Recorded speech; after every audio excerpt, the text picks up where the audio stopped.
Bueno, buen día para todos. Gracias por acompañarnos. Gracias también al servicio de radiología que siempre nos nutre con unas excelentes conferencias. Aquí el doctor Martín nos trae un gran speaker, Juan Sebastián, nos va a compartir casos interesantes de masas orbitarias. Juan, es toda tuya la audiencia. Gracias. Muy buenos días a todos. Primero que todo, pues quiero que me vean, me presento. Mi nombre es Sebastián Quiñones, yo soy residente de cuarto año de radiología y para mí es un gusto estar con ustedes. Les voy a mostrar los siguientes casos, ojalá podamos todos recordar y aprender cositas y estoy atento a sus preguntas. Entonces vamos a iniciar, si les parece. Voy a apagar la cámara para que nos concentremos en la diapositiva. Listo, entonces vamos a empezar. Vamos a empezar con el primer caso. Es un paciente de 25 años de edad, con cuadro de 10 días de evolución, dolor a nivel del párpado superior derecho, quimosis palpebral y edema. Consultó oftalmología donde le dieron ketoticano tópico por 5 días. El paciente no presentaba mejoría y le había solicitado unas imágenes, que son las que le solicitaba unas imágenes por las cuales consulta y son las que les voy a mostrar. Al examen físico, el paciente tenía edema a nivel inferonasal, molestia de la palpación y quimosis en el párpado inferior. El fondo de ojo estaba normal y la agudeza visual estaba conservada. Entonces tenemos estas imágenes. Este es un video de una imagen de una resonancia de órbitas en un T2 axial. No sé si quieren que se las describa, vamos viendo que las tengo aquí. Bueno, si quieren se las voy señalando. Entonces, en esta imagen T2 axial lo que estamos viendo,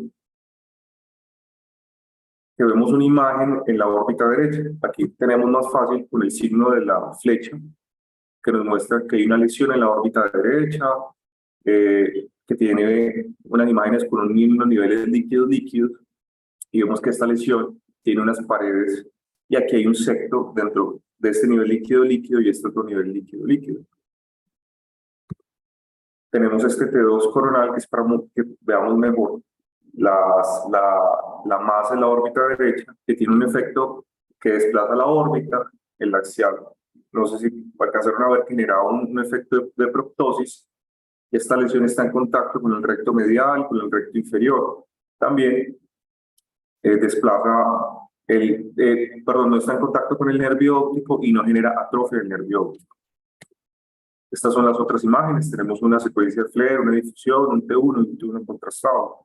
Luego vemos que recordemos que el FLAIR se hace en una secuencia que tiene similitudes con las secuencias T2, sin embargo, hoy en día se pueden adquirir secuencias en FLAIR T1. Pero en general, las secuencias FLAIR nos ayudan a mirar cambios inflamatorios porque FLAIR suprime el líquido normal, es decir, todo lo que veamos brillante en el FLAIR es cambios inflamatorios o líquido que no es como el líquido cefalorraquídeo. Entonces vemos que aquí seguimos viendo los niveles líquidos que veíamos en esta imagen. Es una lesión que tiene un componente extraconal de la órbita y un componente intraconal. Acá vemos, perdón, es una malformación de la linfática ya que se me adelantó la diapositiva, pero quería mostrarles acá que en esta imagen de difusión que nos dice que si una lesión restringe o no brilla en el valor de B. En la secuencia T1 es una imagen que uno puede decir que es hipointensa, homogénea, pero sí hay algunas áreas, si me creen con los ojos de la fe, que son heterogéneas dentro de estas imágenes líquido. Y en las imágenes contrastadas vemos que esa lesión lobulada, concepto, realza sus paredes y el septo. Entonces, esta lesión corresponde a una malformación venolinfática. Entonces, como su nombre lo dice, tiene un componente venoso y un componente linfático, que es lo que les quiero mostrar y explicar el día de hoy. Antes, esta lesión se llamaba un infantioma. Se dice que más o menos va entre 1 a los 10.000 casos y tiene una unidad, pues su distribución es principalmente cabeza y cuello y extremidades. Sin embargo, de la órbita son los casos menos comunes de este tipo de lesiones. ¿Cuál es el cuadro clínico del paciente? El paciente pues, se presenta con una lesión de crecimiento lento, progresivo, que crea oculares y sobre todo con traumas superficiales, son lesiones que pueden sangrar fácilmente. ¿Qué vamos a ver por imágenes? Como les dije que tenía un componente venoso y linfático, yo sé que esto no es de órbitas, pero las malformaciones venosas y linfáticas, no, pues digamos que está mejor quizás en tejidos blandos del cuerpo, como les dije, tienen, no, estas son imágenes cervical de tejidos blandos del cuello, una región cervical, y esto es la región submandibular izquierda. Entonces, empecemos con este panel. Tenemos un T1 contrastado y tenemos un T2 STIR. Un T1 sagital, imagínense, este es el cerebelo, estos son la columna cervical, la médula espinal. Entonces, aquí en los tejidos blandos del cuello vemos que hay una lesión, empecemos con este T2, una lesión hiperintensa, localizada. Hay septos finos en su interior, unas imágenes hipointensas en su interior, eh, que tras, perdón, este es un STIR. No, es que tenía dos modelos de presentación y no me quedó acá. Pero esta lesión, en la secuencia T1 contrastado, realza este componente hiperintenso, realza de manera difusa junto con algunos de los septicos, y estos componentes hipointensos corresponden a flebolitos, que es un hallazgo muy característico de las malformaciones venosas. Por este lado tenemos en la región submandibular izquierda una imagen hiperintensa, lobulada, con septos, miren que tiene septos finos. Miren que aquí tenemos una imagen parecida a la de nuestro paciente, que se ve una imagen con una hiperintensidad acá, una hipointensidad acá. Esto es lo que se llama un nivel líquido-líquido. Tenemos dos valores de intensidad que generan hay un plano que se puede diferenciar uno del otro. En esta secuencia contrastada tardía vemos entonces que aparecen los niveles líquido-líquido y vemos que hay realces de los septos finos. Entonces, ¿qué les quiero mencionar con esto? Entonces tenemos malformaciones venosas y linfáticas. Estas son las características de ellas en general. Si se dan cuenta, les decía que los flebolitos son de las venosas. Sin embargo, hay muchas características que se solapan unas de las otras. Son lesiones, tienen nivel líquidos ambas con predominio de las linfáticas. Y quería mostrarles que, como son lesiones que se solapan, a veces es difícil caracterizarlas y decir es venosa linfática, muchas veces terminamos con una malformación venolinfática. Importante aquí que pudieran ayudarnos los flebolitos que en el caso de nuestro paciente no tenían. Las malformaciones suelen realzar, sin decir que las malformaciones linfáticas no realzan, pero el realce suele ser mínimo o no hay realce. Y cuando realzan mínimamente los septos.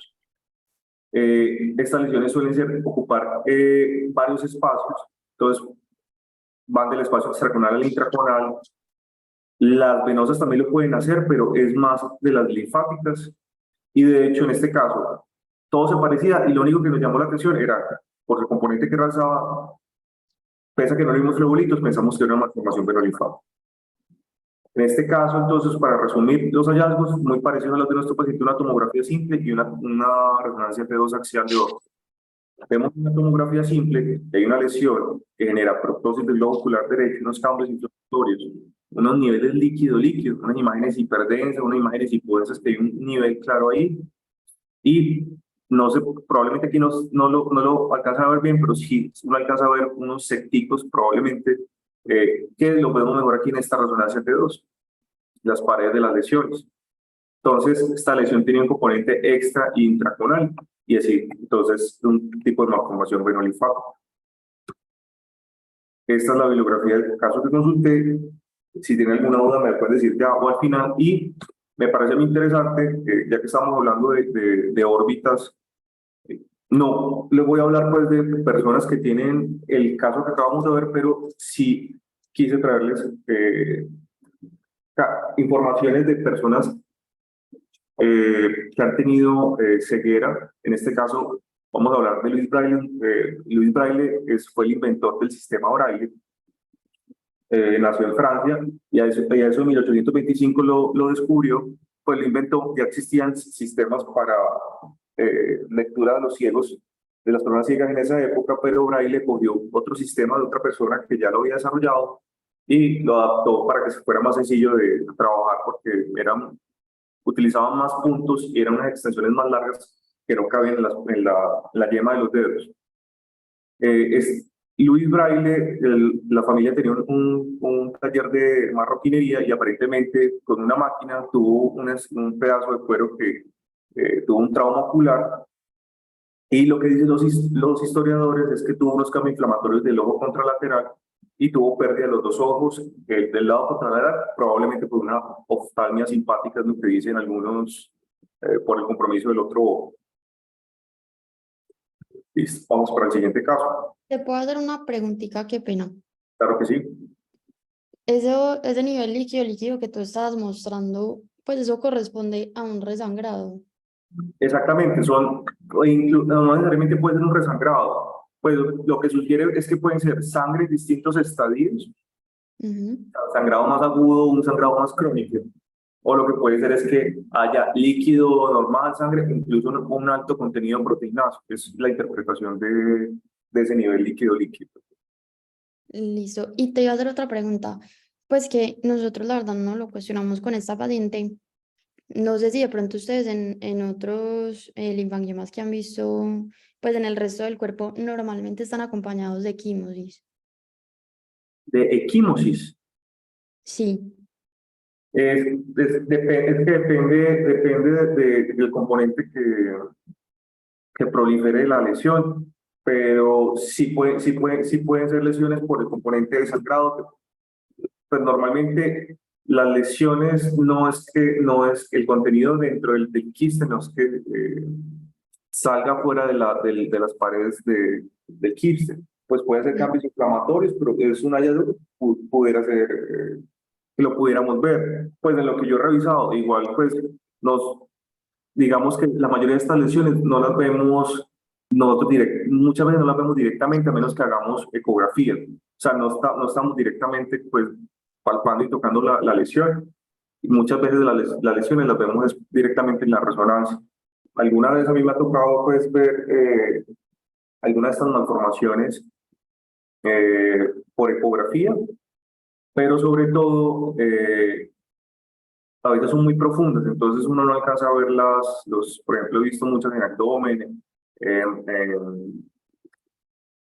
he visto también muchas malformaciones en extremidades, de hecho las hemos tratado y muchas veces solamente se ve la masa y uno alcanza a ver pues que son masas sólidas, duras y cambios inflamatorios, pero no he visto mucho, pues cambios directamente cambios de quimio, sino no me ha tocado pues en las que yo he visto. Listo. Muchas Cari, gracias. eso depende. Clara, Ah, bueno. ¿alguien Hola, me está profe, oyendo? hable, profe. Hola, ¿cómo están? Buenos días. Sí puede haber cambios pues en la piel, pues por el sangrado. Ya sangran para adentro, pero también pueden sangrar pues un poquito hacia afuera y eso por eso por eso es que se produce la equimosis. Por eso en esa paciente tuvimos equimosis en los párpados. Listo. Muchas gracias, profe. ¿Puedo continuar? Sí, ya. Qué pena, gracias. Este segundo caso, un paciente de 31 años de edad con lesión en la órbita, se hace seguimiento desde 2014, estuvo en manejo con radiología. No les adelanto el diagnóstico porque ya teníamos claro el antecedente de la paciente. Esta paciente no se le hizo biopsia desde 2014 porque tenía riesgo de pérdida visual y desde 2018 ha tenido disminución de la agudeza visual, irritación conjuntiva, cefalea, incluso estaba en manejo con toxina botulínica para la cefalea. Entonces, al examen neurológico, entonces tenía unas pupilas simétricas, un defecto pupilar aferente derecho, atrofia óptica derecha y disminución de la agudeza visual derecha. Entonces vamos a ver estas imágenes. Entonces tenemos esta resonancia T2 axial de órbitas donde el hallazgo más llamativo es una imagen dentro de la órbita derecha. Les voy a mostrar este T2 coronal para que veamos, quiero que comparemos. Este es el nervio óptico izquierdo, es el globo ocular.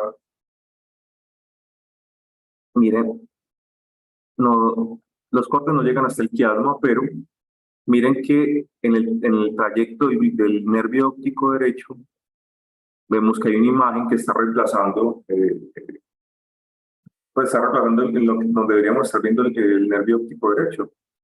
Entonces acá tenemos un T2, un flare, una susceptibilidad, una difusión, un T1 y un T1 contrastado. Comentarles, pues de pronto no sé si han estado en contacto con esta secuencia, pero la susceptibilidad es una secuencia basada en un T2 gradiente de vector. Sé que suena complejo, pero básicamente es una secuencia que nos aumenta los artefactos, porque por resonancia tenemos artefactos que nos los dan el calcio y la sangre. Entonces, miren, lo negro sería el ala de las esfenoides, por eso se ve negra. Y todo lo que uno ve negro puede ser calcio o sangrado. Miren que la lesión que es esta tiene un reborde hipointenso, entonces puede corresponder a sangre o calcio, más probablemente sangrado, y también tiene unas imágenes en su interior. Es una secuencia que nos ayuda mucho para eso. Listo, volviendo entonces, tenemos una imagen preintensa en T2, que está en el nervio óptico derecho, genera proptosis del globo ocular derecho. Esta barrita aquí les aparece, les molesta. Es que no sé si, creo que ahí ya mejor.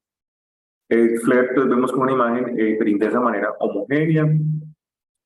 En la difusión vemos que no vemos una clara área hiperintensa en el valor de B, entonces esta lesión no tenía ninguna lesión componente que restringiera. Miren que en el T1 no es una lesión homogénea, tiene unas áreas hiperintensas en T1. Importante aquí, que probablemente es una cosa que ustedes no sepan, es que las secuencias T1 pueden ser con supresión de grasa o sin supresión de grasa. Miren que esta sería el tejido celular subcutáneo, y aquí debería uno ver esto brillante porque es una secuencia T1. Miren, por ejemplo, en este T2, que aquí esto brilla, esto es grasa que brilla. Resulta que en este T1 les hicieron supresión de grasa. Y eso es importante porque la grasa en el T1 y la sangre, dependiendo del estadio, son brillantes. Entonces, siempre es importante que cuando tenemos una secuencia T1, una T1 precontraste y una T1, que tenga supresión de grasa para que lo que veamos brillante en el contrastado no lo confundamos con grasa, que pasa mucho. Es una cosa muy común. Entonces, listo. Entonces vemos aquí una área hiperintensa en T1 y la grasa está suprimida, entonces yo sé que aquí esto no es grasa. Entonces probablemente este paciente tiene unas áreas aquí hemorrágicas, también iría de la mano con este hallazgo. Miren que es periférico y el T1 aquí es periférico, pues esto es área hiperintensa, entonces componente de sangrado y tiene un realce central a la lesión. Entonces, ¿qué diagnóstico se llegó con esta paciente? Tenía un antecedente de un glioma, una sospecha de un glioma del nervio óptico porque no estaba biopsiado. Entonces, el glioma del nervio óptico es un tumor poco común, es una neoplasia de bajo grado, como en el caso de esta paciente que estaba estable en el tiempo. Sin embargo, tenemos que hay variantes que pueden ser malignas, y los gliomas, dependiendo del comportamiento de la resonancia, puede uno decir que es de bajo grado, que es de alto grado, una lesión más agresiva. ¿Cómo se comportan estas lesiones? Entonces, tienen disminución de la visión, de la huesa visual, tienen proptosis, pueden ser asintomáticos, y sobre todo en los niños aparecen entre los 0.5 años y los 15 años. Importante de esto es que es una lesión que está altamente relacionada con la neurofibromatosis tipo 1. Se dice entonces que puede tener, cuando los pacientes con glioma del nervio óptico, entre el 30 y el 40% tienen neurofibromatosis tipo 1, y de esos, y un paciente con neurofibromatosis tipo 1 puede tener glioma del nervio óptico entre el 11 y el 30%. Entonces, por sus características pueden ser de tres tipos: localizada del nervio óptico que se extiendan al quiasma, o pueden ser hipotalámicas. Entonces, podemos tener lesiones muy complejas que se van extendiendo en el trayecto del nervio óptico. Entonces, pues puede tener estas distintas apariencias.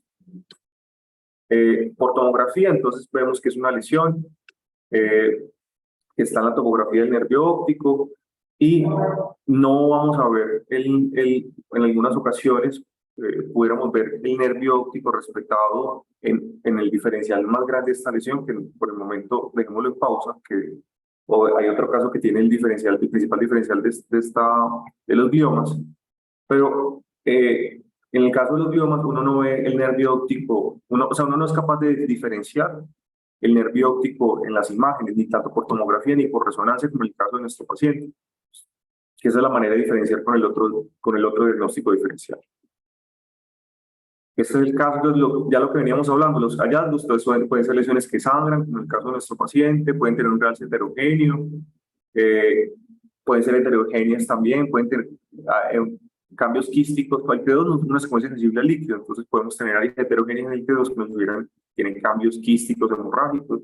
Y en el caso de la paciente no restringe, entonces las restricciones nos habla de un componente probablemente de bajo grado, y la estabilidad de la lesión es lo otro que nos habla de una lesión de bajo grado. Quería entonces hablarles un momento de las manifestaciones de la neurofibromatosis tipo 1, que de pronto pudiera ser algo interesante y que en conjunto con estos hallazgos nos hacen pensar entonces que es un paciente que hay que descartarle un glioma del nervio óptico, o un paciente con un glioma del nervio óptico descartarle neurofibromatosis. Hay muchos hallazgos, quizás en cráneo lo más relevante es que estos pacientes hacen displasia del esfenoides. Pues miren, el esfenoide derecho está presente, pero aquí tenemos una protrusión del lobo temporal, el polo temporal, y vemos que también tenemos proptosis del ojo izquierdo. Tenemos también una cosa que se llama FASI, que son Focal Areas of Signal Intensity. Son áreas de hiperintensidad en T2, en FLER, que comprometen los núcleos de la base, tallo, puente, cerebelo, y son pues suelen ser bilaterales, y son como áreas de opaculización de la mielina en la patología. Esto no realza, solamente unas áreas no tienen efecto de masa, que están asociados con la neurofibromatosis. También en inglés también se le llama U, que es como objeto brillante no identificado. Y podemos tener también que hay una dilatación del canal medular, lo que se conoce como una ectasia dural. Esto tiene también muchos diferenciales, pero pues grande quizás esto. Estos hallazgos más, el glioma del nervio óptico, son quizás los más comunes en la neurofibromatosis tipo 1. Esta es la bibliografía que consulté para este paciente. Y otro caso interesante, antes de que me hagan las preguntas si quieren, Stevie Wonder es un artista famoso, ganador de múltiples Grammys, y nació en 1950. Stevie Wonder le diagnosticaron retinopatía por prematurez, entonces desde pequeño él estaba ciego. Listo. Voy para el caso 3. No sé si tienen preguntas. Sigo. Si no tienen, entonces voy a seguir y al final me pregunto. Voy para el caso 3. Tenemos una paciente de 99 años, por una semana de evolución, dolor ocular en ojo derecho, visión borrosa, oftalmoplegia, proptosis. Fue remitida por sospecha de una fístula carotidocavernosa. En la historia, yo no encontré, en el doctor encontramos la sospecha, porque es la sospecha de la fístula carotidocavernosa, y decían que le querían descartar glaucoma. En la institución le decían entonces dar manejo con timolol, pilocarpina, y le pedían una angioresonancia. Dentro de los antecedentes, la paciente refería hipotiroidismo, una neuralgia posherpética y osteoporosis. No había otro antecedente como de importancia. La paciente tenía un estado neurológico difícil, entonces fue una paciente difícil de evaluar. La agudeza visual era 20/400 en el ojo derecho, tenía movimiento de manos a 30 centímetros en el izquierdo, proptosis derecha. Dentro de la biomicroscopia le encontraron una cámara anterior estrecha en el ojo derecho y el ojo izquierdo, una presión intraocular derecha de 18, izquierda de 14, y el fondo de ojo no fue valorado. Y también tenían cataratas. Entonces les muestro, también se le pidió a esta paciente una tomografía. Entonces les muestro esta tomografía, una tomografía simple de cráneo. Esta paciente, aparte del hallazgo en órbita, tiene unos cambios involutivos, tiene los ventrículos dilatados. Y vemos algo similar al paciente pasado, tenemos un aumento en el diámetro del nervio óptico derecho. Es este, y que genera proptosis del globo ocular derecho. Vemos acá el nervio óptico aumentado de diámetro, vemos acá el nervio óptico izquierdo y vemos el nervio óptico derecho. Este es el tamaño. Vamos entonces para la resonancia. Vemos entonces en el T2 axial los cambios involutivos, la hidrocefalia, y vemos que en la órbita derecha vemos un engrosamiento de las paredes de la vaina del nervio óptico, pero pronto aquí se ve mejor. Miren que este punto hipointenso, aquí está el quiasma, mira aquí viene el nervio óptico. Este punto hipointenso en la mitad es el nervio óptico y tiene engrosamiento de las vainas de la pared del nervio óptico, comparado al otro lado, que está normal. Bueno, haciendo otra imagen, lo vemos mejor. Aquí podemos ver el hipointenso en la mitad, es el nervio óptico, y miren las paredes de la vaina del nervio óptico. El esfuerzo se ve hiperintenso. Tiene aquí un componente de la lesión es hiperintenso, la difusión, el valor de B, y miren que es hipointenso en el ADC. Esto habla de que es una lesión que restringe la difusión. El T1 es homogéneamente es homogéneo. Y en el T1 contrastado, miren que el nervio está en la mitad, y miren que los reales son lo que está excéntrico al nervio óptico. Entonces, con estos hallazgos, llegamos al diagnóstico meningioma de la vaina del nervio óptico. Como les decía, este es el hallazgo, este es el diagnóstico principal aquí, diagnóstico diferencial de un glioma del nervio óptico. Entonces, son tumores benignos que suelen involucrar, suelen ser tumores benignos que involucran la órbita hasta el 1.3% de los casos, pero puede ser hasta el 10%, 9% de los neoplasias, hasta el 10% de las neoplasias orbitales son meningiomas. Principalmente afectan a la cuarta quinta de claridad y a las mujeres principalmente. Entonces, ¿cómo se presentan? Va a depender de la ubicación en realidad, pero en general pueden presentar pérdida gradual de la visión y proptosis. Cuando se ubican hacia el ápice orbitario hay más problemas de la visión, y cuando se ubican en cualquier porción del sistema nervioso central suelen tener más proptosis. Por lo general son indoloras y tienen un crecimiento lento. Los hallazgos, como ya les había comentado, son lesiones que se puede ver claramente el nervio óptico, pero vemos que hay un engrosamiento de las vainas del nervio óptico. Pudiera en portamografía ayudarnos, que a veces pueden calcificar, solo le pueden hacer calcificaciones. Es como lo único que pudiéramos ver por tomografía. Por resonancia, pues puede depender, pueden tener un aspecto tubular que se limita, no ensancha el nervio óptico, sino que se limita a las paredes, que sigue teniendo el aspecto tubular casi normal del nervio óptico. Podemos tenerlos exofíticos, una masa excéntrica al nervio óptico que lo desplaza, o incluso podemos tener fusiformes, como el caso que vimos de la paciente que les mostré al comienzo. Esta es la bibliografía que consulté. Y les quería hablar también, antes de pasar al otro caso, de Galileo. Galileo fue un físico, astrónomo, filósofo, matemático, se llama el padre de la astronomía moderna. Y gente desocupada que se dedica a investigar qué le pasó a la gente conocida y famosa, encontraron que a Galileo, aparentemente, él tenía problemas del ojo izquierdo desde muy joven.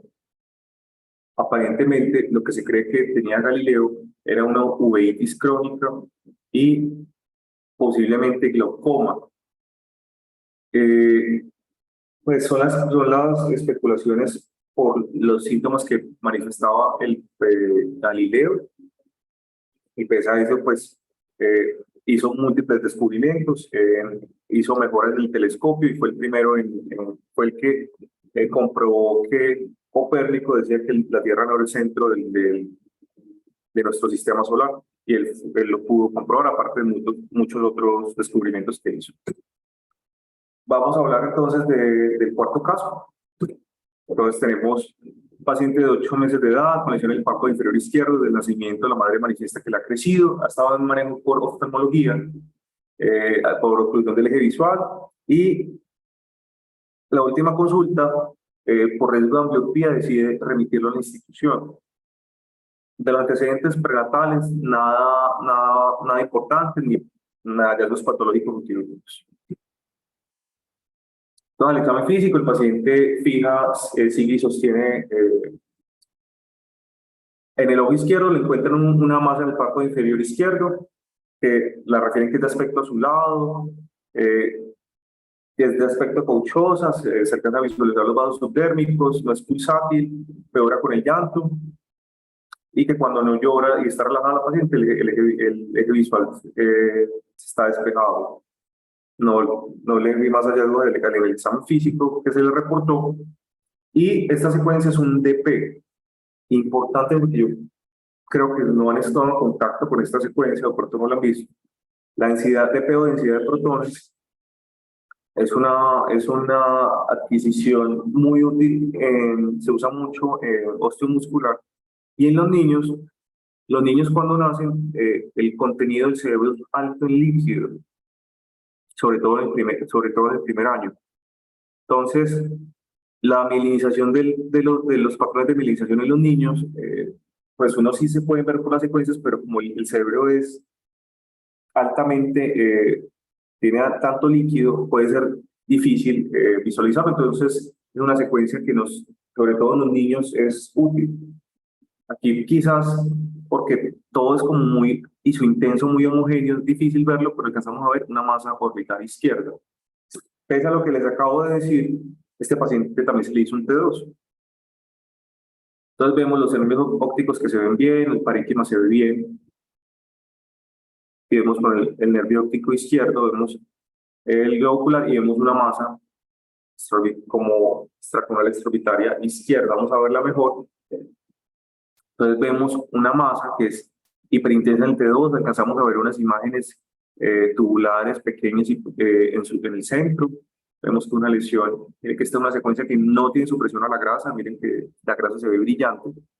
Este es un T1 contrastado, miren que aquí la grasa, que es lo que hay que hacer, la grasa se ve negra, entonces este sí tiene supresión de grasa.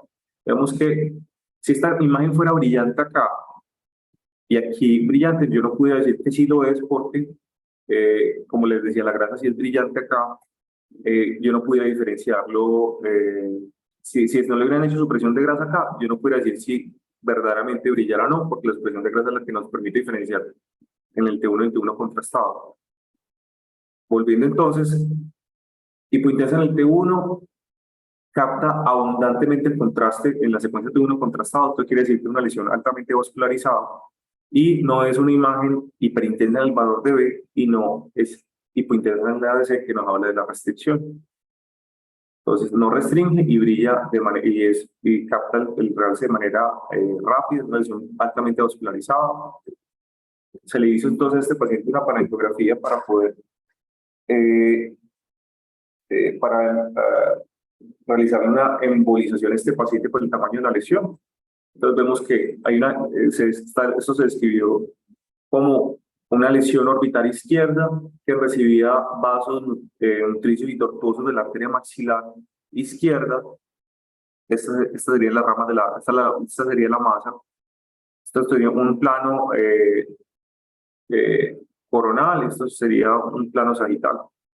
Entonces vemos que es una lesión que depende de las ramas de la arteria maxilar y también dependía de ramas de la arteria oftálmica, que recordemos que es de rama de la carótida interna, pero no les traje las imágenes de la faringe, que se veía la irrigación de la oftálmica. Entonces el diagnóstico de este paciente es un hemangioma orbitario. Entonces también se le llama hemangioma capilar, algunos dicen hemangiotelioma benigno. Es el tumor vascular orbital más común en los bebés, con una incidencia general del 5,6%.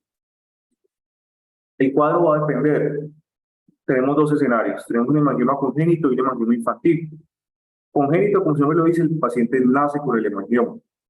Entonces son lesiones que están muy desarrolladas al momento de que nacen. Es decir, la lesión desde el día 1 del nacimiento es una lesión que se ve, que es claramente definible, y son lesiones, pueden ser lesiones de gran tamaño, que a diferencia del hemangioma infantil, los niños, la lesión no se expresa cuando nacen, que no quiere decir que no nazcan con la lesión. En los dos casos los pacientes nacen con la lesión. Sin embargo, en el congénito el paciente ya tiene la lesión bien desarrollada. En el hemangioma infantil los niños no la tienen desarrollada, sin embargo ya la tienen en la habitación en que esté el hemangioma. Sin embargo, ellos van por los estímulos hormonales, suelen hacer lesiones que se terminan desarrollando en la infancia o en la adolescencia por los influjos hormonales, pues, que suelen aumentar aumentar el tamaño y desarrollarse por esto. Volvamos al congénito. Esta no tiene predominio de sexo, entonces tiene también dos escenarios: que sea rápidamente involutivo o que no haga involución. Rápidamente involutivo, normalmente a partir de los 6 meses, esas lesiones suelen disminuir rápidamente su tamaño. No involutivo son lesiones que pueden persistir hasta la adolescencia, la adultez, pero suelen ir de alguna manera también ir disminuyendo su tamaño, pero no como lo que sucede en el rápidamente involutivo. Se asocian a aneurismas vasculares, trombos intravasculares y shunts arteriovenosos. Por parte del hemangioma infantil, es el 2 o 3% de los niños, tiene una predicción más de mujeres en hombres, que también hasta el 10% de los prematuros, y suelen ser lesiones que cuando el componente hormonal las estimula, tienen un crecimiento rápido. Tienen una fase proliferativa involutiva, entonces suelen crecer también rápidamente de tamaño, pero suelen evolucionar también en el tiempo, sobre todo en la adultez puede ya después de la etapa adulta no verse o quedar alguna marca, un remanente muy pequeño de la lesión. Principalmente dan cabeza y cuello, puede dar hasta el 25% en el tronco y el 15% en las extremidades. Entonces, dentro de los hallazgos que vamos a tener, la mayoría de estas lesiones son extraconales. Cuando no son extraconales puras, si son intraconales pueden tener un componente extraconal y el aspecto de la lesión puede cambiar si son superficiales o profundas. Cuando son lesiones superficiales pueden tener un aspecto rosado, cuando son lesiones de los tejidos profundos pueden tener un aspecto azulado, lo que han descrito. Son lesiones no encapsuladas y pueden ser de contornos lobulados y por eso el componente que se puede extender a los otros espacios, al espacio intraconal o del intraconal al extraconal. Tenemos entonces que son lesiones que, como es un tumor vascular, son lesiones altamente vascularizadas y podemos alcanzar a ver imágenes hipointensas en su interior que corresponden a las estructuras vasculares. Ese es probablemente ese es el hallazgo que nos ayuda a enfocar más fácilmente estas lesiones. Entonces miren que en el T2, en el T1 se ven las estructuras vasculares en su interior y vemos que con el contraste son lesiones que pintan como un bombillo, o sea, brillan mucho en las fases contrastadas y siempre nos hace pensar que son lesiones hipervasculares. Esto con la estructura vascular en su interior, ¿no? y la ubicación nos hace sospechar lo del hemangioma. Esta es la bibliografía que consulté para este caso. Y otra persona con ceguera, que es un autor, este es un pintor abstracto. Keith Salmon es una persona británica que durante hasta los 20-30 años de su carrera pintaba. Este paciente se diagnosticó de retinopatía diabética y perdió la visión de sus 2 ojos. Sin embargo, le gustaba mucho el senderismo y a partir del senderismo él siguió pintando pese a la ceguera y empezó a hacer imágenes abstractos de los sitios que visitaba hacer senderismo. Y esto es uno de los trabajos después de haber perdido la visión. Y es un caso muy interesante cómo pese a la ceguera la gente puede seguir desarrollando el arte y lo que le gusta. Voy para el último caso. Es un cuadro un poco enredado, pero pese a lo que dice acá, para que recordamos que son lesiones orbitales. Paciente de 51 años de edad, un cuadro de 4 días de evolución, cefalea occipital, irradiado de la región frontal es opresivo, náuseas, fotofobia, episodios eméticos, disminución de la agudeza visual, puede tener diplopia y visión borrosa. Esta paciente tuvo un cuadro similar en el 2017, donde se le diagnosticó hipertensión endocrinal idiopática. Por ejemplo, la paciente está tomando acetazolamida una cada 12 horas. Los pacientes quirúrgicos tuvo reconstrucción de la vía biliar y una yeyonostomía en Yederux. Al examen físico, el paciente estaba desorientado en tiempo y espacio, alerta en persona, estaba bradiládica, bradisíquica, disproséptica, no tenía rigidez de nuca y las pupilas estaban reactivas, no le pudo realizar fundoscopio y no tenía alteraciones de los movimientos oculares. Vamos con esta resonancia, entonces tenemos un T1 sin supresión de grasa. Ahí se las puse un poquito más lento, se alcanza a ver. Pero de pronto aquí es un poquito más fácil de verlo. Este también es otro T1 sin supresión de grasa y alcanzamos a ver que tenemos una masa, una lesión en el espacio extraconal que es hiperintensa en el T1.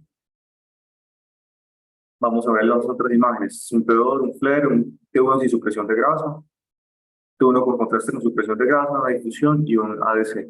Miren que es una lesión que es más llamativa en el T1 sin supresión de grasa. Aquí también la podemos ver, una lesión que está en el espacio extraconal. Vemos que es hiperintensa en el flare, es hiperintensa en el T1 sin supresión. Es una lesión que no tiene marcado aumento de los señales en el valor de B, no es hiperintensa en el ADC, no restringe. Y en el T1 con supresión de grasa, contrastado con supresión de grasa, es una lesión que tiene un realce periférico. Entonces, no se hubiese gustado a esta paciente haber tenido un T1 con supresión de grasa no contrastado, para ver si esto es, normalmente cuando uno tiene algún T1 brillante puede ser alto contenido en proteináceo, como ya hemos venido hablando, puede ser sangrado, grasa. Probablemente, miren que esta lesión hiperintensa en T1, acá hay realce periférico, es decir, que lo que no está realzando acá, que lo suprime la grasa, y como esta secuencia que suprime la grasa, probablemente esto que está aquí adentro sí es grasa, pero nos hubiese gustado pues directamente no tener contraste para comparar si pues, verdaderamente la señal que estaba dentro de la lesión si suprimía con la grasa. Entonces, pese a esto, por la ubicación, sí, esto es probablemente un área que suprime la grasa, llegamos al diagnóstico de un dermolipoma. Es un hallazgo incidental, como les decía que pudiera ser un cuadro confuso, enredado, pero es un hallazgo incidental. Entonces, es un poristoma congénito, los dermolipomas, y que es un poristoma, son proliferaciones de tejido normal en ubicaciones anormales. Entonces, se comportan como unas masas epivulvares, hay poristomas también de hueso, de cartílago, en este caso, es de grasa. ¿Cómo se presentan? Son masas unilaterales, pueden tener color blanco o rosáceo, pueden haber pelos en la superficie y son lesiones que no son compresibles. Y se puede extender a la grasa orbitaria, a la conjuntiva vulvar o el limbo. Estas lesiones se describen como que están en una ubicación temporal superior. Y para poder hablar de estos hallazgos, tengo que mostrarles cómo se ve una tomografía normal y una resonancia normal de órbitas. Entonces vemos los globos oculares, no hay proptosis de los globos oculares y vemos la grasa, el espacio intraconal, se ve bien, llega justamente la grasa, llega hasta el aspecto posterior de los globos oculares, que aquí en la resonancia también vemos lo mismo, que a diferencia del dermolipoma, vemos que hay una proliferación de grasa en el espacio epivulvar, la región temporal superior derecha, y vemos que aquí vemos grasa, aquí no fuéramos, pues, llama la atención, pues, que es una grasa localizada ahí, en este es como un ciclo, no podríamos decir si es realza o no. En la secuencia, esto es un T1, miren que sigue la señal de la grasa aquí, y también vemos una lesión epivulvar, la región temporal. ¿Cuál es el diagnóstico diferencial de esta lesión? Por eso les voy a mostrar cómo se ve una normal, una tomografía, una resonancia normal. Es el prolazo de la grasa subconjuntival.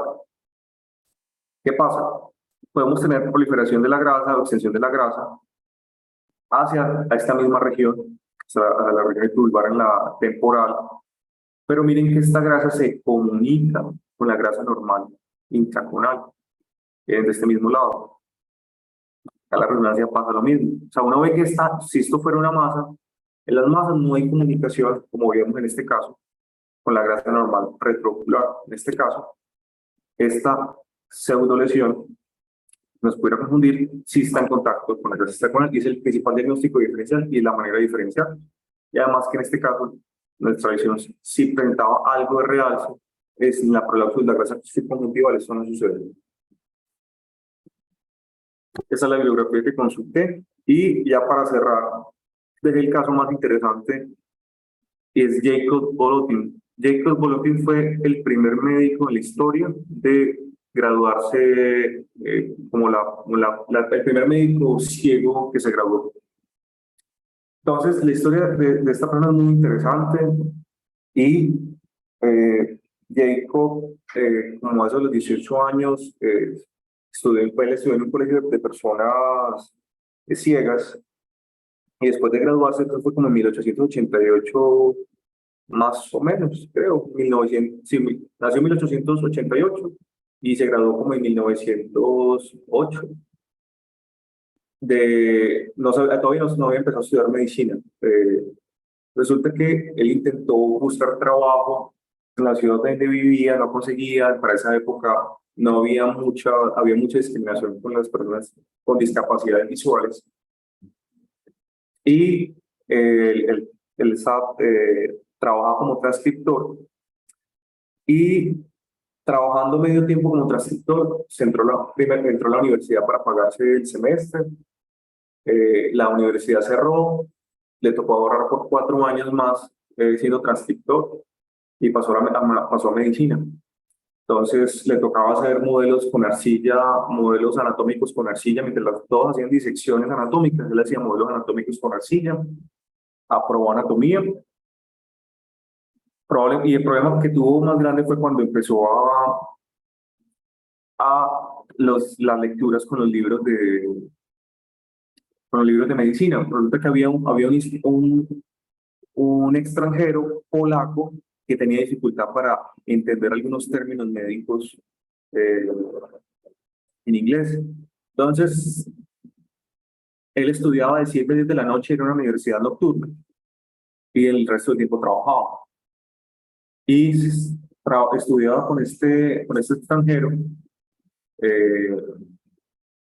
y mientras él leía él le ayudaba con los términos que él no entendía. Y se terminaron graduando los dos y fueron mejores amigos durante mucho tiempo. Entonces, es una historia muy interesante, muy bonita de superación. La causa de Jacob Bolotin, en este caso, no se las pude encontrar. Intenté buscar y no las encontré, pero sí era claro de que era un paciente que había múltiples hermanos que tenía ceguera de nacimiento, y él fue uno de ellos. La causa no la pude encontrar por ningún lado, pero es una historia muy interesante, muy bonita. En 1924 se graduó de médico, y eso es lo que les traía para hoy. Ojalá les haya gustado, hayan aprendido un poquito de las imágenes, y les agradezco mucho por la atención que me prestaron hoy. Yo tengo sus dudas y preguntas. Juan, excelente conferencia, hombre. Muy, muy interesante, y los casos muy variados. Obviamente aquí tenemos un grupo, y sobre todo con Cristina, que es especialista en órbita, que se apoya mucho, y lo que hemos hablado, y es una situación redundante que la comento mucho, inclusive con Martín, es que nosotros nos solicitamos la historia, o más bien no damos información como muy completa en la historia cuando se solicitan los exámenes. Yo creo que ustedes nos pueden apoyar más si supieran un poquito más del caso. Entonces, con órbita, pues lo vemos bastante, y eso creo que ha ido mejorando. De los casos, no sé si Cristina algún tipo de comentario, pero hiciste una descripción desde el caso mismo muy, muy interesante, y gracias por esos apuntes aparte. Hombre, muy interesante lo de Galileo, no sabía lo de la uveitis que lo había quejado a él. Interesante, muy, pues, no, desconoce uno los sufrimientos de todos estos genios, ¿no? Sí, señor. No, yo la verdad no tengo nada para decir porque me pareció súper buena la charla. Excelente, súper interesante. Me Por alegra eso Juan mucho. te decía que lo quería dejar grabada, porque sé que algunos que no pudieron ingresar, la puedan revisar ahora más tarde, porque ustedes siempre nos dejan con unas conferencias que son muy interesantes y muy prácticas, muy útiles para nuestra práctica pues, del día a día y más con los pacientes que tenemos en el hospital. Muchas gracias, hombre. Con el mayor de los gustos. Por acá con lo que me dicen, a la orden. Muchas gracias, eso sabemos, sí, sí, muchas gracias por eso. Bueno, no, gracias a Sebastián por la conferencia, muy bonitos los casos, también los apuntes pues, de estos personajes famosos con problemas visuales, ¿no? Muchas gracias nuevamente al grupo de oftalmología por el espacio pues tan importante que nos abren pues cada mes. Bueno, y aquí estamos a la orden. Mañana, si alguien tiene tiempo y puede acompañar a Martín, va a dar un concierto eso es en la entrada del Retiro, ¿cierto, Martín? Sí, sí, yo les mando ahí en el chat si quieren Eso. la publicidad. De pronto alguien anda por allá y se anima y bacano. Es lo que hizo Juan ahorita, es compartir temas que son no médicos en este caso, o médicos pero que no tienen directamente que ver con lo que estamos haciendo el día a día, para también alimentar, hombre, el espíritu. Eso está bien. Muchas gracias. Por Entonces, si supuesto. podemos Gracias, doctor. de pronto encontrarnos mañana, sería rico y alrededor de la música de Martín. Muchas gracias, doctor. Listo, pasarlo por el chat, porfa, la invitación a ver quién Gracias. quién puede animarse. Gracias, doctor. Bueno, un buen día para todos. Hasta luego. Que estén muy bien. Gracias, chao. Hasta luego. Gracias.